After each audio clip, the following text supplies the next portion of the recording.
गंगा का पावन स्नान हर पाप को मिटाए, मकर संक्रांति का पर्व पुण्य का फल दिलाए।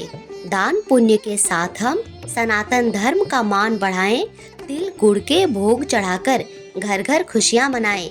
नमस्कार सनातनियों, आप सबको मकर संक्रांति 2025 की हार्दिक शुभकामनाएं। हिंदू धर्म में मकर संक्रांति का पर्व एक महत्वपूर्ण पर्वों में से एक होता है। इस दिन सूर्य उत्तरायण होते हैं। पौराणिक कथा के अनुसार एक दिन भगवान सूर्य ने निर्णय लिया कि वे अपने पुत्र शनिदेव से मिलने उनके घर जाएंगे। यह दिन मकर संक्रांति का था, जब सूर्यदेव ने मकर राशि में प्रवेश किया और सूर्यदेव उत्तरायण हो गए। मकर राशि में प्रवेश का मतलब सूर्य का अपने पुत्र शनिदेव के घर जाना है। क्योंकि शनिदेव की राशि मकर मानी जाती है, तो मकर संक्रांति का त्योहार मनाया जाता है। आज इस वीडियो में बात करेंगे मकर संक्रांति 2025 के बारे में। तो सबसे पहले आपको बता दूं कि मकर संक्रांति 2025 में 14 जनवरी को माघ मास कृष्ण पक्ष प्रतिपदा तिथि पर मंगलवार के दिन मनाया जाएगा। इसी के साथ इस दिन पुष्य नक्षत्र का भी संयोग बन रहा है, जिससे मकर संक्रांति का दिन अत्यधिक महत्वपूर्ण बन गया है। इस दिन प्रत्येक मनुष्य को कुछ न कुछ दान जरूर करना चाहिए, जिससे उन्हें अक्षय पुण्य की प्राप्ति हो। क्योंकि इस बार ऐसा ही शुभ संजोगों का निर्माण हो रहा है कि थोड़े से ही दान पुण्य से कई गुना अधिक पुण्य अर्जित होंगे। ज्योतिष शास्त्र के अनुसार यह वर्ष 2025 मंगल का साल है और इस वर्ष दान पुण्य करने से ही लोगों का हित होगा। इसीलिए मकर संक्रांति के इस शुभ अवसर पर लोगों को अपनी सामर्थ्य के अनुसार कुछ न कुछ दान अवश्य करना चाहिए। और ऐसी भी मान्यता है कि इस दिन स्वर्ग के द्वार खुलते हैं। पितामह भीष्म को इच्छा मृत्यु का वरदान था, लेकिन बाणों की सैया पर रहने के बावजूद उन्होंने सूर्य के उत्तरायण होने का इंतजार किया और जन्म मरण के बंधन से सदा सदा के लिए मुक्त हो गए। इस दिन थोड़े से किए कार्य से अत्यधिक पुण्य की प्राप्ति होती है। अब जानते हैं इस दिन रहने वाले पुण्य काल और महापुण्य काल के बारे में। मकर संक्रांति के दिन गंगा स्नान और दान का पुण्य काल का समय सुबह 9:03 से शाम के 5:46 तक रहने वाला है। वहीं अगर आप विशेष पुण्य अर्जित करना चाहते हैं तो स्नान और दान का महापुण्य काल 9:03 से 10:48 तक रहने वाला है। इन अवधियों में गंगा स्नान और दान करने से कई यज्ञों के बराबर का पुण्य फल मिलता है। तो दिए मुहूर्त में मेरे बताए तरीके से स्नान और दान कर यह पुण्य फल जरूर प्राप्त कीजिएगा। मकर संक्रांति में मुख्यतः कुछ प्रमुख काम किए जाते हैं। गंगा स्नान किया जाता है, सूर्य देव की पूजा की जाती है, शुभ मुहूर्त में दान किया जाता है क्योंकि इस दिन खरमास की समाप्ति होती है और एक नए पवित्र समय की शुरुआत होती है। शुभ कार्य शुरू किए जाते हैं, मांगलिक कार्य शुरू होते हैं। तो आपको भी कुछ विशेष कार्य करने होते हैं। खासकर महिलाएं अपने घर की वृद्धि बरकत के लिए ये सारे कार्य जरूर करती हैं।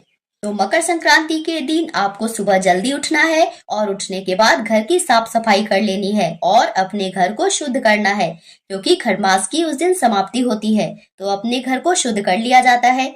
इसके लिए अगर आपके पास गंगा जल है तो आप गंगा जल को अपने घर में छिड़क कर शुद्ध कर सकते हैं, वरना शंख में भी जल भर कर इसको अपने घर में छिड़क कर अपने घर को शुद्ध कर सकते हैं। विशेष ध्यान रखिएगा कि अपने मुख्य दरवाजे पर या घर की जो चौखट होती है उस पे इसका छिड़काव जरूर हो।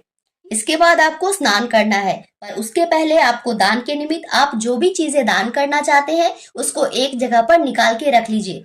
क्योंकि अगर आप स्नान करने के बाद अपने घर के सामान में से दान के निमित्त सामान निकालेंगे तो आपने जो टच किया तो वो सारी वस्तुएं दान की ही मानी जाएगी और फिर जब आप उसका खुद के लिए अपने परिवार के लिए इस्तेमाल करेंगे तो इससे आपको भयंकर दोष का सामना करना पड़ेगा। इसीलिए आप जो भी दान करना चाहते हैं सब स्नान करने से पहले ही एक जगह पर निकाल के रख दे और स्नान के बाद अपने साथ अपने घर परिवार के बाकी लोगों का भी उस दान सामग्री से हाथ जरूर टच करवा दे, ताकि यह दान आपके और आपके पूरे परिवार की तरफ से हो। अब जानते हैं कि दान के लिए हमें किन वस्तुओं का इस्तेमाल करना है, क्या क्या वस्तुएं चाहिए। तो इसके लिए आपको चावल, दाल, आलू, ऋतु की सब्जियां, तिल, गुड़ रख लेनी है। इसके साथ आप तिल के लड्डू वगैरह भी दान कर सकते हैं और इसके साथ दक्षिणा का पैसा भी रखा जाता है। दान की तो वैसे कोई सीमा नहीं होती, आप अपनी इच्छा अनुसार जितनी मर्जी दान कर सकते हैं। मौसमी वस्त्रों का दान कर सकते हैं, मौसमी फलों का दान कर सकते हैं। तो आपको जो भी इच्छा है आप वो दान कर सकते हैं। दान की सारी सामग्री निकाल कर एक जगह पर रख दीजिए। अब जानते हैं आज के स्नान करने की विधि, जो कि बहुत इंपॉर्टेंट है। इसके लिए अगर आप आज के दिन घर पर स्नान करते हैं तो नहाने के जल में गंगा जल और काले तिल मिलाकर स्नान करना है। ये अनिवार्य है, मतलब सबको करना ही है। बच्चे, बूढ़े, महिलाएं जो भी आज के दिन स्नान करेंगे वे ऐसे ही स्नान करेंगे। और नहाते हुए क्या बोलना है? बोलना है, जहाँ नहाए वहीं गंगे, हर हर गंगे। ऐसा बोलते हुए गंगा नदी का ध्यान करते हुए स्नान कर लेना है। और यदि आप किसी कारणवश स्वास्थ्य संबंधी समस्या की वजह से या किसी कारणवश स्नान नहीं कर पा रहे हैं तो आप जल में काले तिल मिलाकर उस जल से छिड़काव जरूर कर लेंगे। इससे भी आप शुद्ध हो जाएंगे। स्नान करने के बाद आपको कुछ विशेष काम करने हैं। जैसा कि मैंने पहले बताया था कि खड़मास की समाप्ति हो रही है तो हमें भी शुद्ध होना होगा। इसके लिए महिलाएं अपने हाथों और पैरों में नील पेंट लगा लेंगे और पैरों में महावर लगा लेंगे। और पुरुष भाई अगर जनेऊ धारण करते हैं तो आज के दिन जनेऊ जरूर बदल लेंगे। नहाने के बाद नए जनेऊ पहनेंगे और स्नान के बाद मंदिर की साफ सफाई के बाद मंदिर में एक शुद्ध घी का दिया जला देंगे और सूर्य देव को अर्घ देंगे। ये आज की मकर संक्रांति के दिन का महत्वपूर्ण कार्यों में से एक है। इसके लिए आपको तांबे का एक लोटा लेना है, उसको शुद्ध जल से भरना है, उसमें काले तिल, गुड़ और अक्षत डालने हैं और एक लाल फूल डालना है और इससे सूर्य भगवान को अर्घ देना है। कोशिश करें कि सूर्योदय के समय ही आज के दिन अर्घ दें। अगर आप पूरे वर्ष भी सूर्य भगवान की पूजा नहीं कर पाए हो, अर्घ ना दिए हो, तो भी अगर आप इस तरह से इस दिन सूर्य देव की पूजा करते हैं तो आपको वर्ष भर सूर्य देव की पूजा करने का पुण्य प्राप्त होता है। इस दिन सूर्य देव मकर राशि में गोचर करते हैं और सूर्य दक्षिणायन से उत्तरायण हो जाते हैं। इसीलिए मकर संक्रांति के दिन सूर्य देव की पूजा ओम घृणी सूर्याय नमः, ओम घृणी सूर्याय नमः इस मंत्र को बोलते हुए अर्घ देने से आपके जीवन में सूर्य सा तेज आएगा और मान सम्मान, धन, यश की प्राप्ति होगी। अर्घ देने के बाद आप जहाँ खड़े हैं वहीं पर 3 बार क्लॉकवाइज डायरेक्शन में घूमकर परिक्रमा कर लेंगे।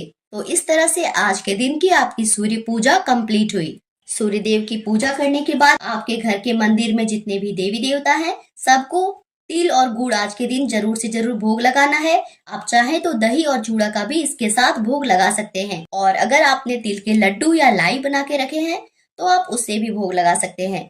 और अगर आप आज के दिन किसी मंदिर वगैरह में पूजा करने जा पाए तो वहां भी अवश्य तिल गुड़ चढ़ा दें। अपने कुल देवी देवता को भी तिल गुड़ का भोग अवश्य चढ़ा दीजिएगा। अब जानते हैं कि मकर संक्रांति के दिन सबसे पहले हम लोगों को क्या खाना चाहिए, अपने मुंह में क्या सबसे पहले डालना चाहिए। आज के दिन घर के सभी सदस्य सबसे पहले तिल ही मुंह में डालेंगे। सबसे पहले तिल और गुड़ ही खाएंगे। इस दिन विशेषतः हर घरों में तिल के लड्डू बनाए जाते हैं और घर के सदस्य सबसे पहले तिल और गुड़ खाते हैं। हमारे घर में तिल गुड़ के साथ दही चूड़ा भी खाया जाता है और फिर खिचड़ी वगैरह खाई जाती है, पतंग उड़ाई जाती है। तो ये थी मेरे तरफ से मकर संक्रांति से जुड़ी जरूरी जानकारी। सनातन धर्म के हर व्रत त्योहारों की जानकारी समय से पहले पाने के लिए और हर व्रत या पूजा की सही विधि नियम जानने के लिए मेरे चैनल से जुड़े रहिए। Thank you so much for watching. See you in next video. Radhe Radhe.